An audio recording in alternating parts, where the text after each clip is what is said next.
Сен адамдын убал соогунан коркпогон кандай акмак немесиң я, Азиз Мамажанов. Мына могу фотографиядагы могу. Өзү 43 жашта жалап аттан болот. Анткени сен Шавкаттан 60 000 доллар алыпсың. Америкага барып кирип берем, ошол жакта жашайсың деп. Анан орто жолдон Доминикан Республикасында мунун 60 000 долларын алган соң бир кайыкчыларга өткөзүп бересиң. Через сүзөдөт могу суулаган деп. Анан ал кайыкчыларга төлөбөй коюпсуң. Алар болсо мына отказ беришип, ошим Шавкат Доминикан Республикасында түрмөгө отуруп чыгат. Олуттуу ооруга туш болот аерден.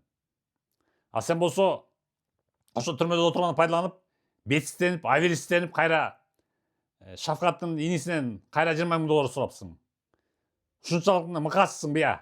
Мына могу сүрөттөгү Азиз Мамажанов. Өзү жалап аттан болот. Анан сен кайра бияктан келип, Делмар групптан строй компаниядан квартира сатып алыпсың. Азыр Бишкекте экенсиң да дагы эле ошентип Шенген, Менген, виза, тиги бу Америка деп дагы эле элден акча чогултуп аласың. Эл журт сак болгула могу фотографияда могу типтен. Килейген акча калтырат, орто болсо уа соңорду карабай таштап баса берет.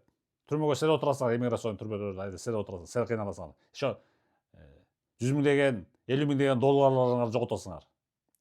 А сен Мамажанов Азиз кежиребей туруп берип кой, уктуңбу? Бул сен репутацияң бузулат, экинчи жолу камаласың. Шылдың болосуң могу видеодон. Уктуңбу? Азиз Мамажанов. Берип кой андай Шавкаттын акчасы тезирээк. Болбосо могу видео алынбайт. Уктуңбу? Мына сүрөтү, мына видеосу.